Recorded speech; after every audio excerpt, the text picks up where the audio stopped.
Olá, sejam todos bem-vindos, sejam todas bem-vindas. Eu sou a Anne Carla Marquesan, docente do curso de Letras da Universidade Federal da Fronteira Sul, e esse vídeo faz parte, então, de uma série de vídeos do conteúdo que será ministrado de forma assíncrona, né, para o CCR Estudos da Língua Portuguesa 3, Morfossintaxe.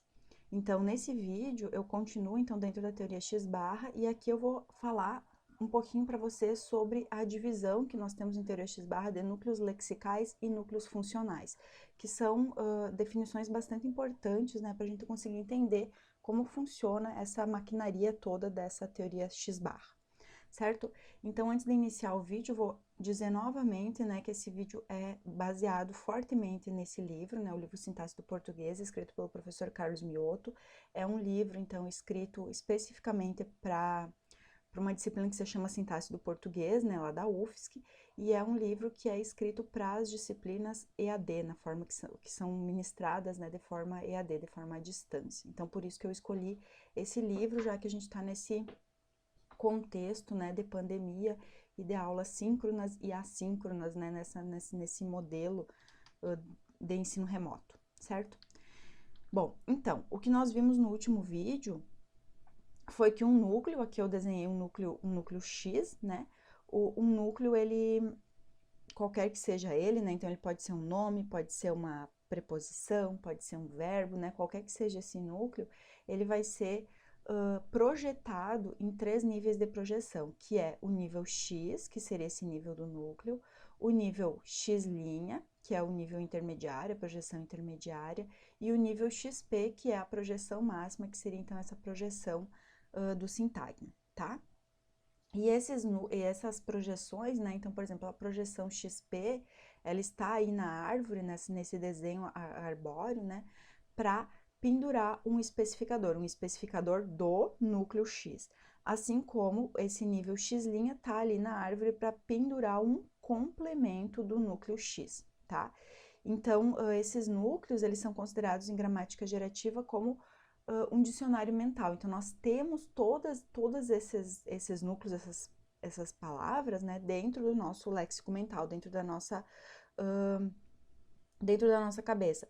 E de alguma forma, esse conjunto de núcleos, então nome, verbo, preposição, artigo, né, de alguma forma, esses conjuntos de palavras, eles estão divididos lá no nosso léxico mental em 2 tipos, né, em 2 grandes conjuntos, vamos dizer assim, que seria o conjunto dos núcleos lexicais e o conjunto dos núcleos funcionais, que é o que nós vamos ver no vídeo de hoje. Então, os núcleos lexicais, a propriedade, que define, né, os núcleos lexicais, é essa propriedade deles selecionarem semanticamente os seus argumentos. Então, o que significa selecionar semanticamente os seus argumentos? Significa, então, que são núcleos que têm essa propriedade de dizer, ó, eu quero me combinar com tais coisas, com tais pessoas, com tais palavras. Então, vamos para um exemplo que eu acho que vai ficar melhor. Ah, eu esqueci de falar aqui, deixa eu pegar uma canetinha aqui. Quando a gente diz que um núcleo seleciona semanticamente o seu argumento, normalmente em textos a gente vai escrever que então esses núcleos têm a propriedade de S-seleção. Então o S está abreviando semântica, né? Semanticamente, então seleção semântica, tá? Então vamos lá para o exemplo. Então, nesse exemplo, né, o verbo, né, que eu peguei é o verbo beber, né? E esse verbo beber, ele tem uma propriedade de selecionar semanticamente, de selecionar os seus argumentos. Por quê? Então, o verbo beber vai dizer assim, ó, eu quero me combinar, então eu quero ter alguém aqui que tenha a propriedade de beber, que possa beber algo, né? E aqui do outro lado, eu quero me combinar com algo que tenha a propriedade de ser bebível. Então, em semântica, a gente vai dizer que o bebedor, né, aquele que tem a propriedade de beber, vai ser alguém, vai ser alguém, né, que seja, então, que tem esse traço, que a gente vai chamar de mais animado, quer dizer, então, eu posso ter o cachorro, o gato, o João, a Maria, mas eu não posso ter, por exemplo, a pedra, né, então, eu não posso, porque a pedra seria menos animado, não tem essa propriedade de animacidade, né, e do lado de cá, o verbo beber exige, né, que a sua S-seleção seja algo mais líquido, algo que possa ser bebível, tá? Que tem esse traço de liquidez. Então, eu não posso dizer, por exemplo, o João bebeu a pedra, por exemplo, tá? Então, eu vou ter que colocar, então, algo, João bebeu o leite, o João bebeu a água. Então, tem que ser algo que seja mais líquido. Então, vamos ver os exemplos que eu coloquei aqui. Então, Nilson bebeu o vinho. Então, essa é uma sentença possível, uma sentença gramatical, né? No português brasileiro, porque Nilson um argumento mais animado e o vinho é um argumento mais líquido, né? Que tem essa propriedade de ser mais líquido. Agora, Nilson bebeu a pedra, então o que eu tenho aqui de problema é com esse a pedra. Então, a sentença é agramatical, lembram que a gramaticalidade em gramática gerativa é marcada com um asterisco, né? Ela é uma sentença agramatical, por quê? Porque a pedra não tem esse traço semântico de mais líquido, não é algo mais líquido, e, portanto, a sentença, então, formada é agramatical. Então, por quê? Porque esse verbo, ele tem essa propriedade de tem essa propriedade de S seleção, tá? Não ficou muito bom aí meu desenho, mas tem essa propriedade de S seleção e, portanto, ele vai selecionar, né, semanticamente o seu argumento, tá? De outra forma, então, se eu colocar a casa bebeu o suco também, então aqui eu tenho o suco que tem o traço de mais líquido, que é selecionado pelo verbo beber, mas o problema aqui, então, é com a casa. Então, a casa não tem essa propriedade de mais animado, não é mais animado, né? E, portanto, então, essa sentença também é agramatical, marcada com asterisco aí do lado. O gato bebeu o leite, é tranquilo, porque o gato é mais animado, o leite é mais líquido, e assim a gente tem, então, consequentemente, a gente pode brincar, né, com esse verbo e com quaisquer outros verbos e ir observando quais são as propriedades dessa seleção desses verbos, tá? Então, os núcleos lexicais, eles selecionam semanticamente os seus argumentos, então eles têm essa propriedade de S-seleção, e esses núcleos lexicais, eles são definidos em termos de traços nominais e traços verbais, que é o que eu vou mostrar agora no próximo slide.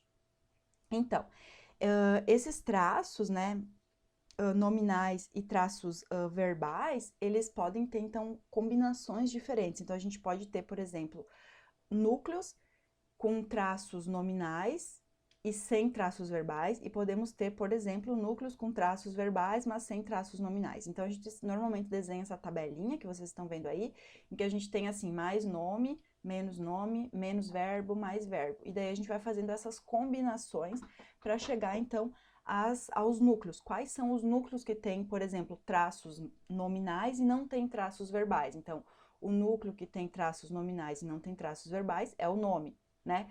Qual é o núcleo que tem traço verbal, mas não tem traço nominal? Então, ó, o núcleo que tem traço verbal e não tem traço nominal é o verbo, tá? E assim por diante. Então, eu vou mostrar para vocês cada um desses núcleos e mostrar, então, que cada um desses núcleos tem essa propriedade de S-seleção, de selecionar semanticamente seus argumentos, tá? Vou começar com o nome, né? Então, o nome, como vocês podem ver aí na tabelinha, eu deixei a tabelinha pequenininha para vocês irem observando, né? O nome tem traços nominais, né? Então, eu coloquei aqui, tem traços nominais, então, de gênero e número, e o nome não tem traços verbais de verbo, então, não tem a flexão verbal, né? Não tem elementos, então, enfim, não tem definição de tempo, modo, número, essas coisas assim, certo? Então, que seriam os traços verbais. Então, aqui o exemplo que eu coloquei aqui é o amor, né? O amor, ele tem traços nominais, né? O amor, de gênero e também de número, né? Então, pode dizer os amores, eu posso dizer a menina, as meninas, né? Então, seria o traço de gênero feminino, enfim, né? As meninas, então, que seria o número plural, né? Tá? Então, os nomes, eles têm esses traços de gênero e número, né? De nome, óbvio, mas não tem traços verbais. E como é que eu mostro que o nome tem essa propriedade de S-seleção, para ele estar encaixado aqui nessa classe de núcleos lexicais? Então, eu vou apresentar para vocês o exemplo, né? Com os deverbais, que é o que comumente a gente usa para mostrar, então, que os nomes S selecionam os seus argumentos. Então, por exemplo, o lançamento, né? Lançamento é um nome, né? Um substantivo, e esse nome, ele seleciona, deixa eu pegar a canetinha aqui, ele seleciona semanticamente o argumento com o qual ele vai se combinar. Então, assim como o verbo beber, que a gente viu antes, lançamento vai dizer, ó, eu quero me combinar com alguém, com algum argumento que tenha uma propriedade de ser mais concreto, né? Então, o lançamento do foguete vai ser ok, não é uma sentença, tá, gente? É só um pedacinho, né? Um constituinte, vamos dizer assim. Então, o lançamento do foguete, ok. O lançamento da revista, ok, mas eu não conseguiria dizer, por exemplo, o lançamento da felicidade. Então, o lançamento da felicidade vai ser uma sentença não, um conjunto de palavras, vamos dizer assim, agramatical, então marcado aqui com asterisco, não é uma sentença, tá, gente? Porque não tem verbo, né? Então, não é uma sentença. Então, marcado como agramatical, porque o lançamento exige que o seu argumento tenha um traço de mais concreto. E felicidade ali tem um traço de mais abstrato e, portanto, essa sentença, então, é ruim, tá? Então, esses seriam os nomes. Agora, passamos para o verbo. O verbo, então, também é bastante simples, né? Então, o verbo vai ter traços, aqui, traços de verbo, né? E, então, traços de verbo de tempo, modo, né? Número e pessoa, né? Que faltou o número e pessoa. Então, por exemplo, traços verbais de tempo, então passado, presente, futuro, enfim. O modo, indicativo, substantivo, e aqui o número e pessoa, então seria a primeira, segunda, terceira pessoa do plural e do singular, tá? Então, só faltou aqui o número e pessoa aqui do ladinho, certo? Então, o verbo a gente já viu, então, a propriedade dessa seleção, mas mesmo assim eu coloquei aqui um exemplo mais curtinho, né, que é, por exemplo, o verbo tossir. Então, o verbo tossir vai exigir, vai selecionar semanticamente o seu argumento. Então, vai dizer, ó, para o meu argumento aqui, o argumento que se combina comigo tem que ser algo mais animado, né? Então, eu posso dizer, por exemplo, o cachorro tossiu, o João tossiu, opa, mas eu não posso dizer, eu achei que tinha um exemplo aqui a mais, mas eu não posso dizer, por exemplo, a pedra tossiu, porque a pedra, ela não é um constituinte, né, um sintagma mais animado, ele é mais concreto, como a gente já viu antes, tá? E por isso a sentença ficou agramatical, tá? Então, além do verbo, outro núcleo lexical que nós temos é o adjetivo. O adjetivo, então o adjetivo, se vocês forem olhar aqui na tabela, então ele vai ter traços verbais e vai ter também traços nominais. Como é que eu vou apresentar esses traços verbais? Como que o adjetivo pode ter, né, ao mesmo tempo traços verbais e traços nominais? Eu vou dizer que não é ao mesmo tempo, tá? Então, dependendo da combinação que é feita, o adjetivo vai poder ter traços de gênero e número, deixa eu só apresentar aqui, isso. Vai poder ter traços de gênero e número, né, que são os traços nominais, e dependendo, então, da combinação, ele também poderá ter traços verbais, né, traços de tempo, modo, e número e pessoa, tá? Então, traços verbais. Então, ele terá traços nominais, vamos dizer, nominais, né, quando ele se juntar, por exemplo, com o verbo ser. Então, Ricardo foi amado, Shirley foi amada, eles foram amados, né? Então, tem traços de gênero e número. E ele vai, e portanto vai ter traços nominais. E esse amado, ele vai ter traços verbais quando ele se combinar, por exemplo, com o verbo ter, né? Ricardo tinha amado, Shirley tinha amado, eles tinham amado, né? Então, aqui, que seria então o particípio passado, né? O amado, particípio passado, então, que a gente vai dizer, grosso modo, que é um particípio adjetival, tá? E por isso, então, que os adjetivos, então, disse que os adjetivos têm propriedades tanto de nome quanto de verbos, tá? E para mostrar, então, essa S-seleção, para mostrar, então, que o adjetivo também seleciona semanticamente seus argumentos, eu coloquei dois exemplos. Esse primeiro aqui, a pedra está feliz, em que a gente tem a pedra, que é mais concreto, né? E feliz, que seria um item lexical mais abstrato, né? E aqui a gente tem, então, uma sentença agramatical. E daí eu vou dizer para vocês que a agramaticalidade dessa sentença tá pelo fato de que o adjetivo seleciona semanticamente o seu argumento. Então, a gente vai ver mais para o final do semestre esse tipo de verbo, que são chamados de verbos inacusativos, e daí nós vamos ver que não é o verbo que seleciona, nesse caso, esses verbos inacusativos, não é esse verbo que seleciona os seus argumentos. Então, quem está selecionando a pedra aqui é o adjetivo feliz. Então, estou mostrando que o adjetivo seleciona semanticamente o seu argumento, tá? E como é que eu provo isso? Então, vou colocar um outro exemplo aqui abaixo, que é a pedra está polida. Então, com esse exemplo aqui abaixo, eu consigo provar para vocês que não é que a pedra não está sendo selecionada pelo verbo estar. O estar não está selecionando semanticamente essa pedra. Então, quem está selecionando semanticamente a pedra é o adjetivo feliz. Por quê? Então, aqui embaixo eu tenho outro adjetivo, polida, e esse adjetivo sim permite, quer, seleciona um constituinte como a pedra, como mais concreto, né? E aqui o feliz não, o feliz vai dizer, não, eu não quero me combinar com algo que seja mais concreto. Eu quero que o meu argumento seja mais animado, né? Então, o cachorro está feliz, a menina está feliz, o menino está feliz, mas não, por exemplo, a mesa está feliz, que seria a mesma forma que a pedra, o mais concreto. Agora, polida, sim, pode se combinar com a pedra e, portanto, forma uma sentença possível na língua, tá? Certo, gente? Então, adjetivo e o último que eu vou ter aqui é a preposição, tá? Então, a preposição, a preposição ela está inserida aqui e ela tem, né, algumas diferenças aqui nesse, incluí-la como um núcleo lexical, porque a preposição, ela está numa classe fechada, tá? Então, diferente do anteriormente, o nome, o adjetivo, o verbo, eles são classes que a gente chama de classes abertas. Então, eles têm um número ilimitado ou um número indefinido, né, de palavrinhas que são nomes, adjetivos ou verbos, tá? Já a preposição ela está numa classe fechada. O que significa estar numa classe fechada? Significa que há um número limitado, um número definido, né, de preposições. Ou seja, né, as preposições, elas resistem a essa criação de novos itens lexicais, né? Então, por isso que ela é um pouquinho diferente, então, dos outros itens lexicais que a gente tem aqui, tá? Então, antes, né, o nome, o adjetivo e o verbo, eles são classes que a gente chama de classes produtivas, né, classes abertas, porque eu tenho, por exemplo, com um radical eu consigo formar. Então, por exemplo, eu mostrei para vocês, por exemplo, um nome, amor, mostrei para vocês também que desse amor, né, desse radical eu posso formar um adjetivo, amado, e posso formar o verbo amar, tá? E a preposição não, a preposição não tem essa característica de produtividade, não tem um radical que vai produzindo outras preposições, não, as preposições são uma classe fechada, tá? E ser uma classe fechada e não ter essa característica de derivar produtivamente outras palavras, né, a partir de um radical, são duas características das classes funcionais, dos núcleos funcionais. E daí que nós vamos ver agora já na sequência. Então, por isso que nós dizemos em gramática gerativa que algumas preposições são lexicais e algumas preposições são funcionais. Então, a classe das preposições é dividida em duas, tá?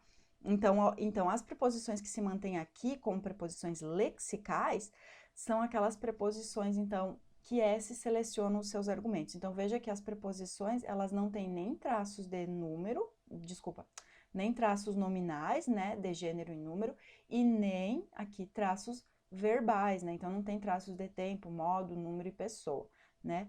E essas preposições, como eu disse anteriormente, então elas somente aquelas que se selecionam, que selecionam semanticamente seus argumentos, é que vão estar inseridas aqui dentro da classe dos núcleos lexicais. Então, como exemplo, eu coloquei um exemplo do Júnior. Júnior desmaiou sobre a mesa, então aqui a gente tem a preposição sobre, que é uma preposição lexical. E por que eu sei que é uma preposição lexical? Porque essa preposição está selecionando semanticamente o seu argumento, tá? Então, Júnior desmaiou sobre a mesa, né? O sobre seleciona, ele vai dizer, ó, eu quero que, que o meu argumento, né, seja interpretado como um lugar. Então, eu não posso colocar, sei lá, deixa eu ver o próximo exemplo que tem aqui. Eu não posso colocar, por exemplo, Júnior desmaiou sobre a felicidade, porque felicidade não é um lugar, tá? Então, por isso aqui que a sentença está marcada como agramatical, né?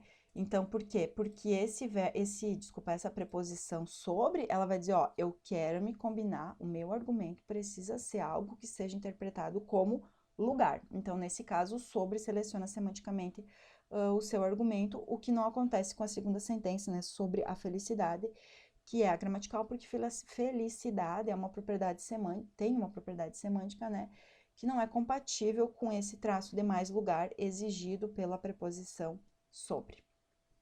Tá? Então, em resumo, os núcleos lexicais que nós temos, aqui eu não abri os núcleos, eu deixei eles só fechadinhos, né? Não coloquei o especificador e o complemento, porque os núcleos lexicais vão ter desenhos diferentes a depender de cada núcleo. Então, por exemplo, se eu tenho um verbo com um argumento, vou ter um desenho, se eu tenho um verbo com dois, vou ter outro desenho. E quando eu digo vou ter um verbo com um argumento, significa, esse verbo tem essa propriedade de selecionar o seu argumento, e ele quer um argumento específico, e a quantidade de argumentos, né, que ele quer também são definidas, então, dentro desses núcleos lexicais, tá? Então, por isso que eu desenhei só assim. Então, por exemplo, nós temos o nome, né, que a gente viu lá, como núcleo lexical, e eu vou projetar ele em 3 níveis, né? Então, N, N', NP, e eu aconselho fortemente que vocês parem o vídeo aqui e que vocês desenhem no seu caderno esses núcleos, tá? Durante as aulas, né, as aulas em modo normal, eu nunca uso data show, né, nunca uso projeções como eu tô fazendo aqui nessas aulas que eu estou gravando agora. Por quê? Porque é muito importante que vocês desenhem, que vocês treinem o desenho desses constituintes, né, desses sintagmas, tá? Então, é bem importante, né, que vocês desenhem no caderno de vocês essas informações, essas árvores que eu estou colocando, porque isso tudo vocês vão assimilando, vão assentando esse conhecimento, e quando chegar lá no momento da gente produzir sentenças completas, né, que agora a gente só está fazendo pedacinhos de árvores, mas quando a gente chegar lá em sentenças completas, vocês vão conseguir, ai, que fácil, né? Então, conseguir juntar tudo aquilo que a professora falou e explicou agora numa árvore inteira, e eu estou conseguindo entender, não só desenhando a árvore de forma mecânica, mas eu estou conseguindo entender por que o complemento está desse lado, por que o especificador está daquele, por que o nome seleciona tal coisa, entendem? Então, eu recomendo que vocês sempre desenhem no caderno de vocês, não imprimam esses slides, tá? Certo? Então, o adjetivo também é um núcleo lexical que nós vimos, então o a, AP, o verbo, né, VP, e a preposição, né, PP e PP. E agora, então, a gente passa para os núcleos funcionais, né? Então, os núcleos funcionais, né, além dos núcleos lexicais, a gente também tem no nosso dicionário mental esses núcleos funcionais, né? Então, os núcleos funcionais, a diferença deles em relação aos núcleos lexicais é que os núcleos funcionais se selecionam o seu complemento aqui, ó. Então, a gente vai dizer que eles têm essa propriedade de se seleção. O que significa se seleção? Significa que eles selecionam a categoria, né? Eles selecionam a categoria com a qual eles vão se combinar. O que é categoria, professora? Categorias são esses sintagmas, DP, IP, CP, VP, NP. É isso que a gente chama de categoria, tá? Não se assustem muito com isso, tá, gente? Aqui eu vou só mostrar para vocês como são esses núcleos funcionais, assim como eu fiz com os lexicais, mas depois vocês vão ver que ao longo do semestre a gente vai trabalhar com cada um desses núcleos lexicais e cada um desses núcleos funcionais separadamente, em uma aula separada, tá? Mas agora eu tenho que fazer ele junto para vocês entenderem de onde eu tô partindo, né? Então, eu tô partindo dos núcleos lexicais, tô partindo dos núcleos funcionais, certo? Então, vamos lá. Esses núcleos funcionais, então, eles exercem uma função dentro da sentença, dentro do desenho da árvore, e a função deles é selecionar a categoria, dizer qual é a categoria com qual eu vou me combinar, e outra função, que daí cada um vai ter a sua função específica, que eu vou mostrar agora, apresentando cada um desses, do IP, do DP e do CP. Não são só esses os núcleos funcionais, mas são esses que eu vou trabalhar nesse semestre, tá? Então, a gente tem outros núcleos funcionais, mas eu não vou trabalhar com eles nesse semestre, tá? Então, vamos começar pelo IP. Então, o que é o IP? O IP, o nome vem do inglês, inflectional phrase, e ele significa flexão, tá? Então, o que faz essa flexão? Para que serve essa flexão? Então, a flexão, ela vai definir a sentença como finita ou como infinitiva. Então, não sei se vocês lembram, né, que no vídeo anterior, nos últimos vídeos, eu não estava conjugando os verbos, não estava colocando a flexão dos verbos. Então, eu colocava no infinitivo ou eu colocava com esse risquinho aqui, certo? Suzane abraçar a Cíntia, Suzane abraça a Cíntia. Então, o que esse... E quando a gente desenhava só o verbo, né? A gente desenhava só o VP, né? E colocava aqui, no caso, a Suzane, aqui a Cíntia, né? Que é um DP, né? E aqui o verbo abraçar, tá? Então, até então, nós estávamos fazendo isso. Então, essa flexão, o IP, ele vai definir essa sentença, vai colocar na sentença essas características de tempo, modo, número e pessoa, tá? Então, vai dizer se a sentença está no presente, no passado, no futuro, se o modo é indicativo ou subjuntivo e se é a primeira, segunda ou terceira pessoa do plural ou do singular, certo? Então, essa é a função da flexão, por isso é um núcleo funcional. A função é dizer, ó, a sentença que eu vou apresentar aqui, a sentença que está aqui é uma sentença sei lá, no tempo presente, no modo indicativo, na primeira pessoa do plural, sei lá, tá? Então, como é que eu desenho esse IP, né? Esse sintagma flexional? Eu vou desenhar lá em 3 níveis de projeção, sempre assim, né? Então, IP, I', I. E esse IP, ele tem especificador e ele tem um complemento. E qual vai ser o complemento desse núcleo flexional, né? Desse I? O complemento desse núcleo flexional sempre vai ser um VP. Por quê? Porque o IP, ele vai dar a flexão, aqui no caso abraçou, né? Ele vai dar a flexão do verbo, ele vai dizer se a sentença está finita, como está aqui em abraçou, ou se ela é infinitiva, como aqui, né? Veridiane viu Suzane abraçar a Cíntia, então que está no infinitivo. Então é isso que o IP vai fazer, é essa função do IP, é dizer qual é, então, a flexão desse verbo. Então, quando eu disse anteriormente que os núcleos funcionais, então, eles têm uma função e eles selecionam categorialmente, né, o seu complemento, então eles têm essa propriedade de seleção, é isso que eu estou dizendo, eu vou dizer que o IP sempre vai selecionar um VP. Então, o desenho do IP sempre vai ser o mesmo. Então, eu vou desenhar IP, I', I, VP, sempre o mesmo desenho, certo? Outro núcleo funcional que nós vamos ver é o CP. O CP, então, vem do inglês, Complementizer Phrase, né? É o sintagma complementizador. Eu esqueci de escrever aqui, tá? Mas é o sintagma complementizador, só tá aqui em inglês, tá? Então, sintagma complementizador. Coloque aí no caderno de vocês. Então, o sintagma complementizador serve para quê? Qual é a função do sintagma complementizador? Qual é a função do CP? A função do CP há duas funções para o CP. A primeira função é encaixar uma sentença na outra. Então, vejam que aqui eu tenho uma sentença, Veridiane viu alguma coisa, e aqui nós temos a sentença subordinada, a sentença encaixada, que é a Suzane abraçou a Cíntia. Então, como é que eu faço para encaixar duas sentenças, né? Duas sentenças que tem, ó, verbo, né? Então, isso tudo é uma sentença complexa, vamos dizer assim. Então, como que eu faço para encaixar Suzane abraçou a Cíntia na sentença de cima, que a gramática normativa vai chamar de sentença matriz, né? Então, como que eu vou fazer para encaixar essa sentença que eu sublinhei na sentença Veridiane viu? Eu vou encaixar com um CP. Então, essa é uma das funções do CP, é encaixar uma sentença na outra. A outra função do CP é dizer que uma sentença é interrogativa, que é o exemplo que eu coloquei aqui. Quem abraçou a Cíntia? Então, para eu dizer, para eu colocar aqui no meu desenho que a sentença é interrogativa, eu vou iniciar a sentença com o CP. Não se preocupem muito com isso agora. Então, por exemplo, esse tipo de sentença aqui nós não vamos ver nesse semestre, porque esse semestre é dedicado à sentença simples. Essa aqui a gente vai ver, mas nós vamos ter uma aula específica só sobre sentenças interrogativas e sentenças sim, não, né? Então, agora é só para vocês entenderem mesmo, tá, gente? Claro que quando eu digo não se preocupem muito, não quer dizer que, então não vou entender e vou passar do dia. Não, tentem entender o que eu tô explicando, né? Mas não, tipo assim, não fiquem ansiosos, tipo, não sei montar a árvore dessa sentença. Não, a gente nem viu como é que monta a árvore ainda, tá? Então, só tô mostrando algumas coisas, porque eu preciso desses pedaços para depois chegar na sentença final e a gente conseguir montar com mais tranquilidade a sentença final, tá? Então, como é que vai ser o desenho desse CP? Então, eu vou lá, CP, C', então, 3 níveis de projeção, sempre vai ser assim, 3 níveis de projeção.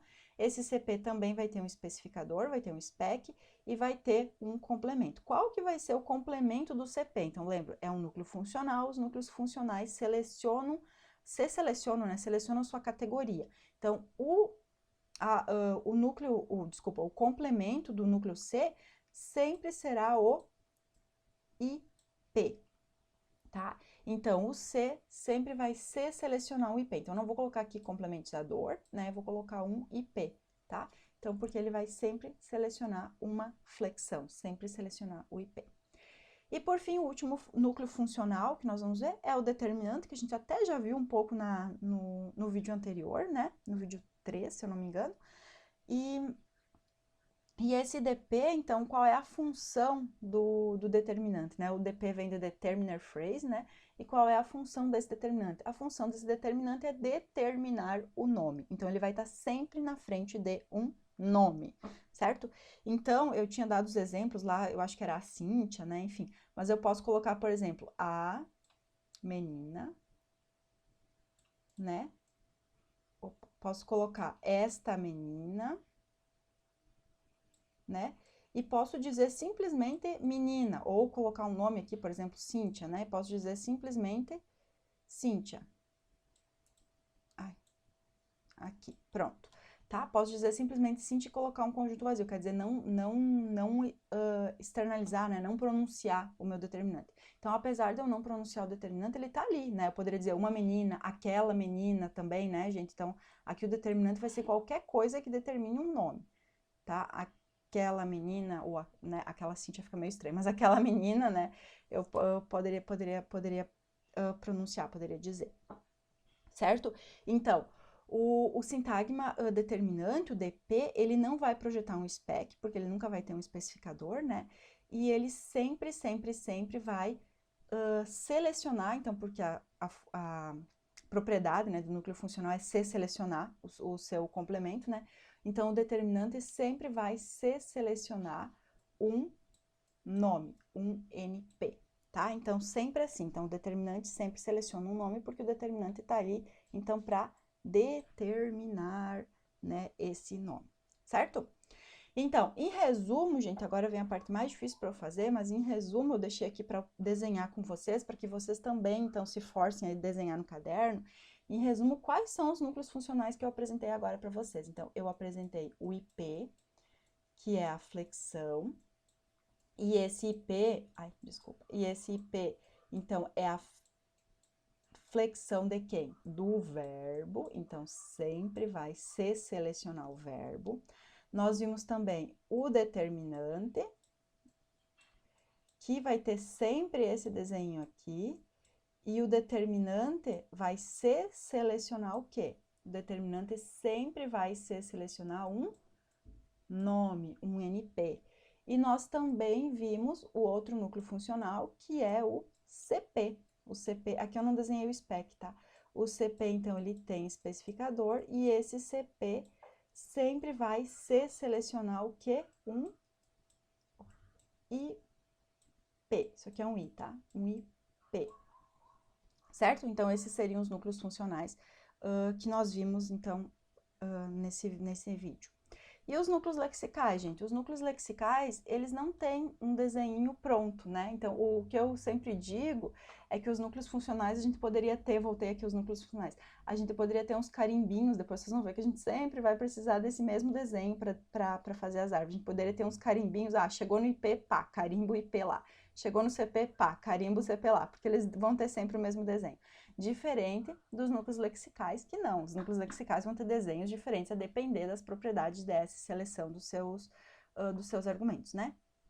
Então, eu coloquei aqui, escolhi, né, o núcleo lexical que a gente já trabalhou e que nós vamos trabalhar por um bom tempo, por ser o principal, né, dentro das sentenças, né, o principal é o verbo, né, a professora Aline Gravina diz que no início era o verbo, né, ela pega lá da Bíblia, e portanto o verbo é o item lexical, né, o sintagma mais importante dentro de uma sentença, na análise, então a gente sempre começa pelo verbo, vocês vão ver depois.